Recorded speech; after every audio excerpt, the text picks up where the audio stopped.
ओम शांति। ओम शांति। ओम शांति। ओम शांति। ओम शांति। ओम शांति। आज 1 सितंबर 2025 नया मास आरंभ हो गया है। प्रातः मुरली ओम शांति बाप दादा मधुबन। आज मीठी मधुर मुरली में बाबा ने बताया कि लक्ष्मी नारायण को उत्तम पुरुष कहा जाता है। तो उनको उत्तम बनाने वाला कौन और कब बनाया? तो किसने बनाया? परम पिता शिव परमात्मा ने। कब बनाया? पुरुषोत्तम संगम युग। तो बाबा ने बताया कि यह संगम युग है ही उत्तम पुरुष बनने का समय। पुरुष आत्मा का वाचक है, तो यह वो समय है जब परमात्मा का इस धरा पर अवतरण होता है और अपने बच्चों को पुनः देवतुल्य बनाते हैं। तो बाबा आए हैं दैवी राजधानी स्थापन करने, देवी देवता धर्म की स्थापना करने और दैवी राजधानी स्थापन करने। और ये कार्य कैसे चल रहा है? गुप्त रीति से चल रहा है, क्योंकि यह दुनिया क्या है? कांटों का जंगल है। तो इस कांटों के जंगल को क्या बनाना है? फूलों का बगीचा। तो वो बागवान आया हुआ है, वह इस दुनिया को फूलों का बगीचा बना रहे हैं। तो हमें क्या करना है? क्या करना है? बाप के कार्य में सहयोगी बनना है। दैवी गुणों की धारणा जीवन में करनी है और उस दैवी दुनिया में चलने के लायक बनना है। ओम शांति। बाबा कहते, मीठे बच्चे, तुम्हें इस पुरुषोत्तम संगम युग पर ही उत्तम से उत्तम पुरुष बनना है। तुम्हें इस पुरुषोत्तम संगम युग पर ही उत्तम से उत्तम पुरुष बनना है। सबसे उत्तम पुरुष है यह लक्ष्मी नारायण।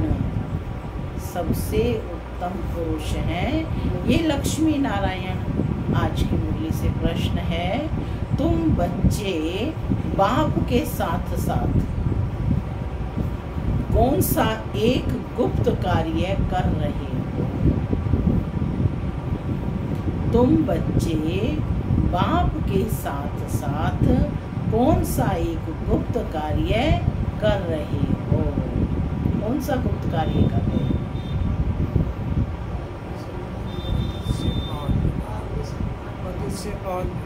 पतित से पावन बनाने का और नई दुनिया स्थापन करने का। सुनते हैं बाबा का उत्तर।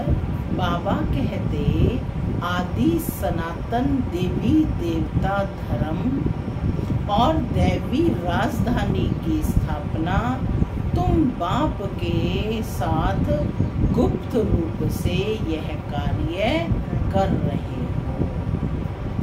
बाप बागवान है जो आकर कांटों के जंगल को फूलों का बगीचा बना रहे हैं। उस बगीचे में कोई भी खौफनाक दुख देने वाली चीजें होती नहीं।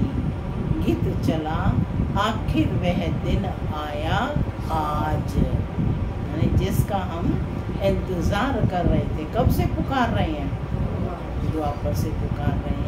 तो वह परमात्मा के आने का समय अब आया है। इसी तरह से मधुबन पहुंचने का समय आया है। तो कहते हैं कि वह दिन आया आज, कि आज प्रभु मिलन होगा। ओम शांति। माना मैं शांत स्वरूप आत्मा हूँ, शांति मेरा स्वधर्म है।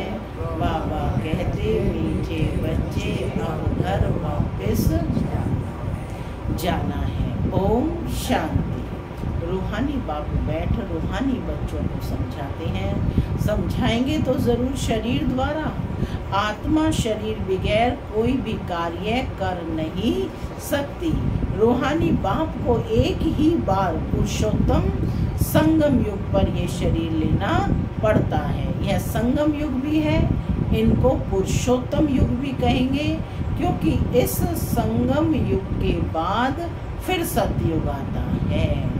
सतयुग को भी पुरुषोत्तम युग कहेंगे। बाप आकर स्थापना भी पुरुषोत्तम युग की करते हैं। संगम युग पर आते हैं तो जरूर वह भी पुरुषोत्तम युग हुआ। यहाँ ही बच्चों को पुरुषोत्तम बनाते हैं। संगम युग भी पुरुषोत्तम हुआ और सतयुग भी पुरुषोत्तम। संगम युग पर आते हैं तो जरूर वह भी पुरुषोत्तम युग हुआ। यहाँ ही बच्चों को पुरुषोत्तम बनाते हैं। फिर तुम पुरुषोत्तम नई दुनिया में रहते हो। पुरुषोत्तम अर्थात उत्तम ते उत्तम पुरुष। यह राधे कृष्ण अथवा लक्ष्मी नारायण है। यह ज्ञान भी तुमको है और धर्म वाले भी मानेंगे। बरोबर यह हेवन के मालिक हैं। भारत की बड़ी भारी महिमा है, परंतु भारतवासी खुद नहीं जानते। कहते भी है ना फलाना स्वर्गवासी हुआ, परंतु स्वर्ग क्या चीज है यह समझते नहीं। आप ही सिद्ध करते हैं स्वर्ग गया, इसका मतलब नर्क में था। हेवन जो तो जब बाप स्थापन करें वह तो नई दुनिया को ही कहा जाता है। स्वर्ग तो किसे कहा जाएगा? नई दुनिया को। दो चीजें हैं ना, बाबा कहते हैं दो चीजें हैं, स्वर्ग और नर्क। मनुष्य तो स्वर्ग को लाखों वर्ष कह देते हैं। तुम बच्चे समझते हो कल स्वर्ग था, इन्हों की राजाई थी, फिर बाप से वर्षा ले रही हो।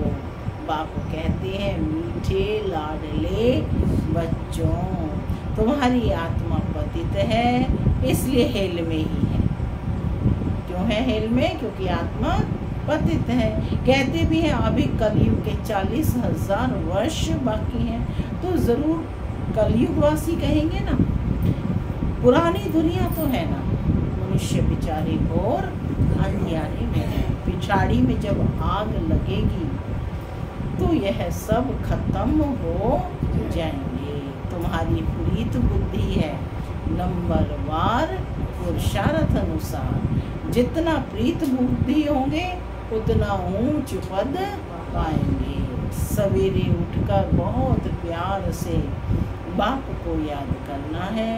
बल प्रेम के आंसू भी आए, क्योंकि बहुत समय के बाद आकर मिले हैं। बाबा आप आकर हमको दुखों से छुड़ाते हो।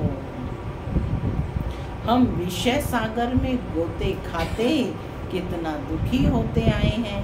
अभी यह है रौरव नरक। अभी तुमको बाबा ने सारे चक्र का राज समझाया है। मूल वतन क्या है वह भी आकर बताया है। पहले तुम नहीं जानते थे। इसको कहते ही है कांटों का जंगल। स्वर्ग को कहा जाता है गार्डन ऑफ अल्लाह, फूलों का बगीचा। बाप को बागवान भी कहते हैं। कौन है बाप? बागवान। तुमको फूल से फिर कांटा कौन बनाते हैं? रावण। तुम बच्चे समझते हो भारत फूलों का बगीचा था, अब जंगल है। जंगल में जानवर बिच्छू आदि रहते हैं। सतयुग में कोई खौफनाक जानवर आदि होते नहीं हैं। शास्त्रों में तो बहुत बातें लिख दी हैं। श्री कृष्ण को सर्प ने डसा, यह हुआ। श्री कृष्ण को फिर द्वापर में ले गए। बाप ने समझाया है कि भक्ति बिल्कुल अलग चीज है। ज्ञान सागर एक ही बाप है। क्या कहा? ऐसे नहीं कि ब्रह्मा विष्णु शंकर ज्ञान के सागर हैं, नहीं। पतित पावन एक ही ज्ञान सागर को कहेंगे। ज्ञान से ही मनुष्य की सद्गति होती है। सदगति के स्थान हैं दो, मुक्ति धाम और जीवन मुक्ति धाम। अभी तुम बच्चे जानते हो यह राजधानी स्थापन हो रही है, परंतु गुप्त। कैसे हो रही है? गुप्त। बाप ही आकर आदि सनातन देवी देवता धर्म की स्थापना करते हैं, तो सब अपने अपने मनुष्य चोले में आते हैं। आप कितने साधारण हो, और पढ़ाई कौन सी पढ़ रहे हो? मनुष्य से देवता बनने की हाईएस्ट पढ़ाई है। तो बाबा कहते कि बाप को अपना चोला तो है नहीं, इसलिए इनको निराकार गॉड फादर कहा जाता है। बाकी सब है साकारी, इनको कहा जाता है इनकॉर्पोरियल गॉड फादर। निराकार पिता कहा जाता है ना। इनकॉर्पोरियल आत्माओं का, इनकॉर्पोरियल आत्माओं का इनकॉर्पोरियल गॉड फादर। निराकार है ना आत्माएं अपने मूल स्वरूप में, तो उनका पिता भी तो कैसा होगा? निराकार। तुम आत्माएं भी वहाँ रहती हो, उस इनकॉर्पोरियल वर्ल्ड में तुम आत्माएं भी रहती हो। बाप भी वहाँ रहते हैं, परंतु है गुप्त। बाप ही आकर आदि सनातन देवी देवता धर्म की स्थापना करते हैं। मूल वतन में कोई दुख नहीं है। बाप कहते हैं हमारा कल्याण, तुम्हारा कल्याण है ही एक बात में, बाप को याद करो। किसमें हम सब आत्माओं का कल्याण? बाप को याद करो, मन मना भव। बस बाप का बच्चा बना, बच्चे को वर्षा अंडरस्टूड है। अलफ को याद किया तो वर्षा जरूर है। सतयुगी नई दुनिया का, इस पतित दुनिया का विनाश भी जरूर होना ही है। अमरपुरी में जाना ही है। अमरनाथ तुम पार्वतियों को अमर कथा सुना रही है। कौन है बाप? अमरनाथ। और हम सब आत्माएं कौन है? पार्वतियाँ, जिन्हें क्या सुना रहे हैं? अमर कथा सुना रहे हैं। तीर्थों पर कितने मनुष्य जाते हैं, अमरनाथ पर कितने जाते हैं? वहाँ है कुछ भी नहीं, सब है ठगी, सच की रत्ती भी नहीं। गाया भी जाता है, झूठी काया, झूठी माया, झूठा सब संसार है। इसका भी अर्थ होना चाहिए। यहाँ है ही झूठ, यह भी ज्ञान की बात है। ऐसे नहीं कि ग्लास को ग्लास कहना झूठ है।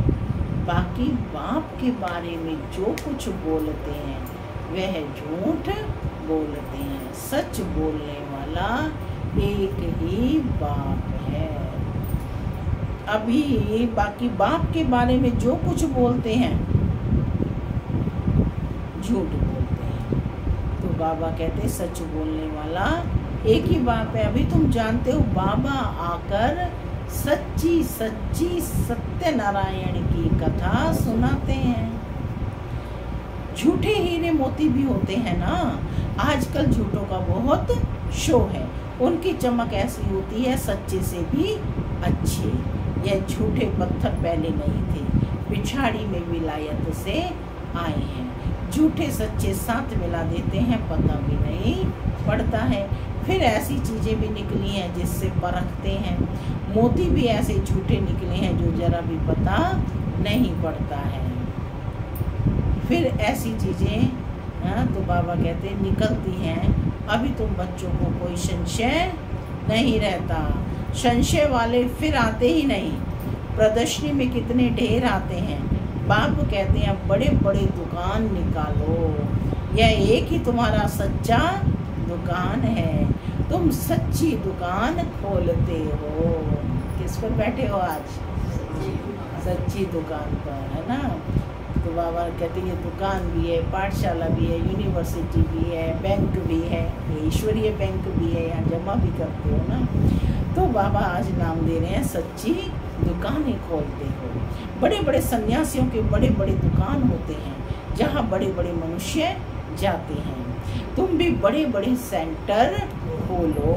भक्ति मार्ग की सामग्री बिल्कुल अलग है। ऐसे नहीं कहेंगे कि भक्ति शुरू से ही चली आई, नहीं। ज्ञान से होती है सद्गति अर्थात दिन। वहाँ संपूर्ण विश्व के मालिक थे, वहाँ संपूर्ण निर्विकारी विश्व के मालिक थे। मनुष्यों को यह पता भी नहीं है कि लक्ष्मी नारायण विश्व के मालिक थे। सूर्यवंशी और चंद्रवंशी, और कोई धर्म होता नहीं। बच्चों ने गीत भी सुना। कौन सा गीत सुना? आखिर वह दिन आया आज, है ना। इसी संगम का तो इंतजार कर रहे थे। तो कहते तुम समझते हो आखिर वह दिन आया आज संगम का, जो हम आकर अपने बेहद के बाप से मिले। बेहद का बाप का वर्षा पाने के लिए पुरुषार्थ करते हैं। सतयुग में तो ऐसे नहीं कहेंगे कि आखिर वह दिन आया आज। वो लोग समझते हैं बहुत अनाज होगा, यह होगा। समझते हैं स्वर्ग की स्थापना हम करते हैं। समझते हैं स्टूडेंट का नया ब्लड है तो ये बहुत मदद करेंगे। गवर्नमेंट बहुत मेहनत करती है उन पर। फिर पत्थर आदि भी वही मारते हैं। हंगामा मचाने में पहले पहले स्टूडेंट ही आगे रहते हैं। वे बड़े होशियार होते हैं, उनका न्यू ब्लड कहते हैं। अब न्यू ब्लड की तो बात ही नहीं, वह है ब्लड कनेक्शन। अभी तुम्हारा यह है रूहानी कनेक्शन। कहते हैं ना बाबा, हम आपको 2 मास का, हम आपका 2 मास का बच्चा हूँ। कई बच्चे रूहानी बर्थडे मनाते हैं। ईश्वरीय बर्थडे ही मनाना चाहिए। वे जिस्मानी बर्थडे कैंसिल कर देना चाहिए। हम ब्राह्मणों को ही खिलाएंगे। क्या कहा बाबा ने? उस दिन क्या खिलाएं? भोज जो खिलाएं, किसको खिलाएं? ब्राह्मणों को ही खिलाएंगे। मनाना तो ये चाहिए ना। बाबा पूछ रहे, मनाना तो ये चाहिए ना।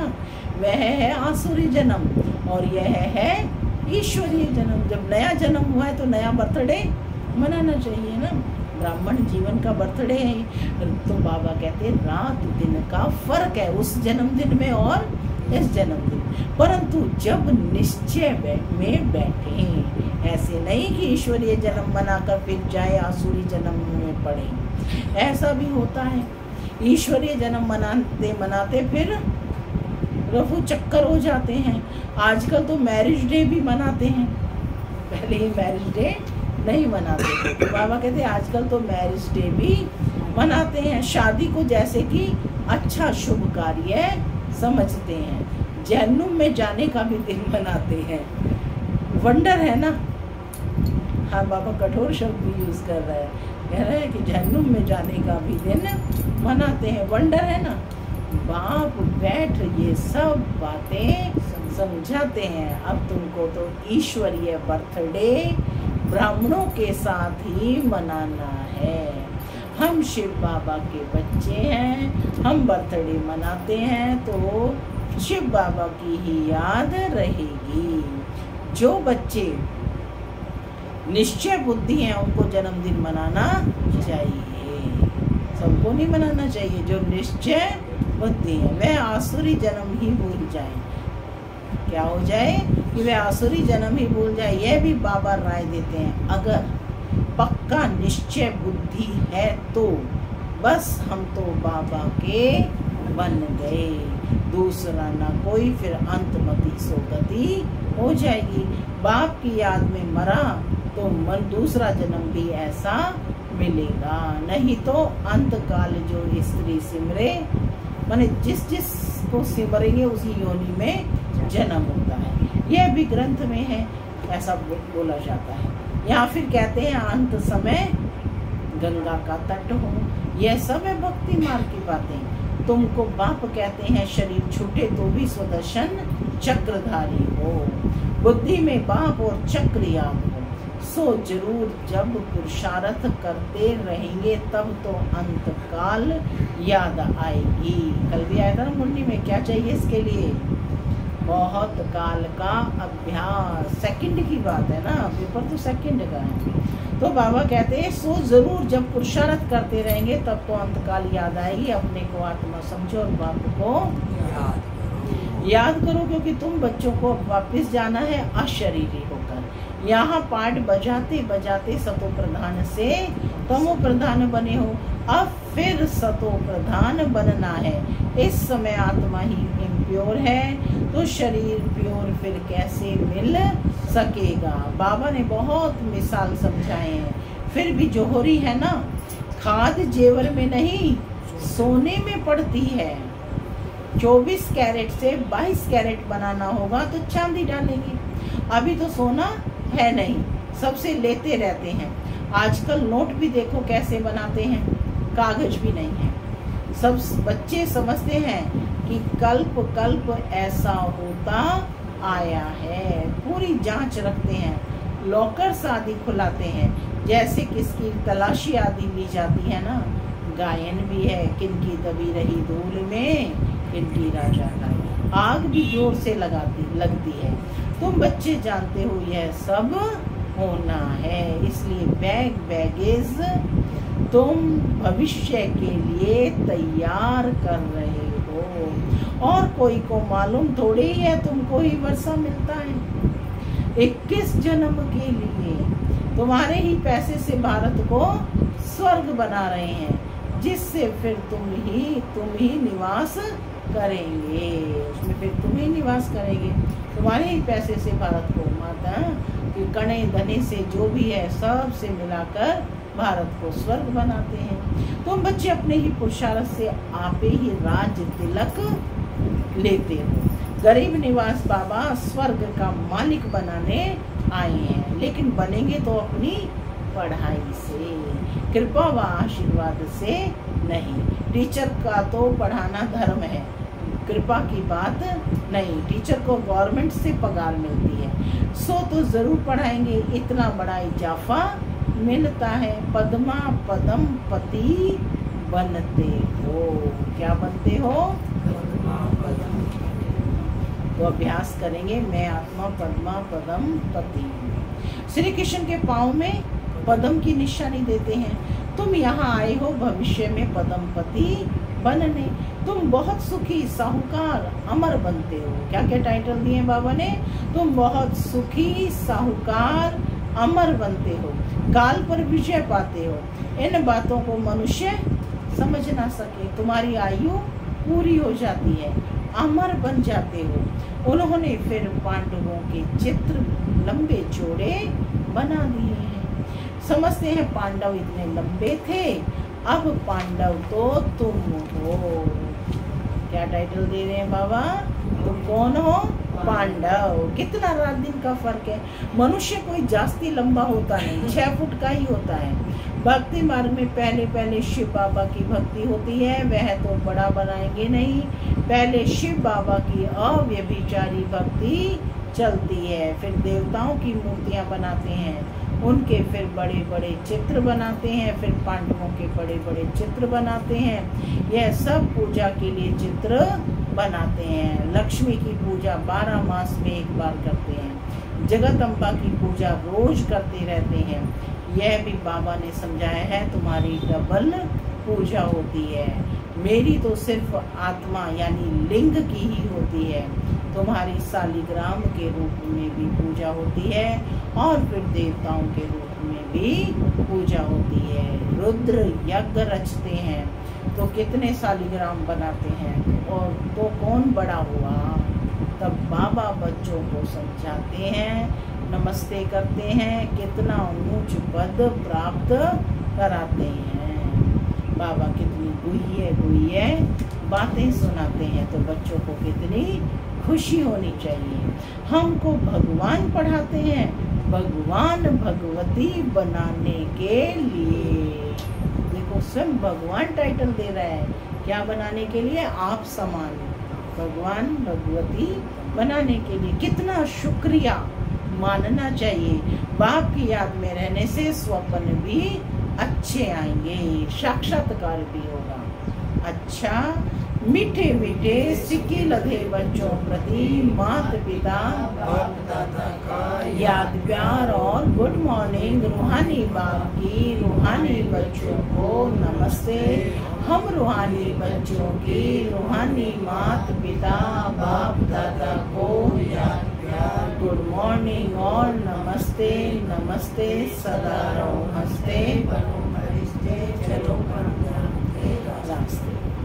धारणा के लिए मुख्य सार पहला, अपना ईश्वरीय रूहानी बर्थडे मनाना है। रूहानी कनेक्शन रखना है, ब्लड कनेक्शन नहीं।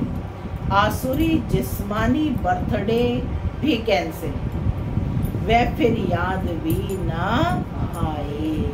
दूसरा, अपना बैगेज भविष्य के लिए तैयार करना है।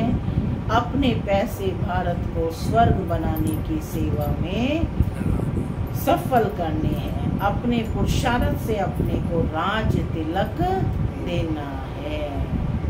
वरदान है, स्नेह और सहयोग की विधि द्वारा सहज योगी भव। बाप दादा को बच्चों का स्नेह ही पसंद है। जो यज्ञ स्नेही और सहयोगी बनते हैं वह सहज योगी स्वतः बन जाते हैं। सहयोग सहज योग है। दिल वाला बाप को दिल का स्नेह और दिल का सहयोग ही प्रिय है। छोटी दिल वाले छोटा सौदा कर खुश हो जाते हैं और बड़ी दिल वाले बेहद का सौदा करते हैं। वैल्यू स्नेह की है, चीज की नहीं। इसलिए सुदामा के कच्चे चावल गाए हुए हैं। वैसे भल कोई कितना भी दे, लेकिन स्नेह नहीं तो जमा नहीं होता है। स्नेह से थोड़ा भी जमा करते हैं तो वह पदम हो जाता है। स्लोगन है, समय और शक्ति व्यर्थ ना जाए, इसके लिए पहले सोचो पीछे करो। अव्यक्त इशारे, मास चेंज हो गया है, नया इशारा आ गया है। अब लगन की अग्नि को प्रज्वलित कर योग को ज्वाला रूप बनाओ।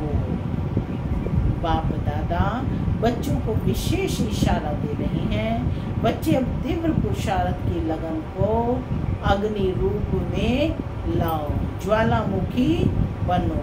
जो भी मन के संबंध संपर्क के हिसाब किताब रहे हुए हैं उन्हें ज्वाला स्वरूप की याद से भस्म करो। ओम शांति।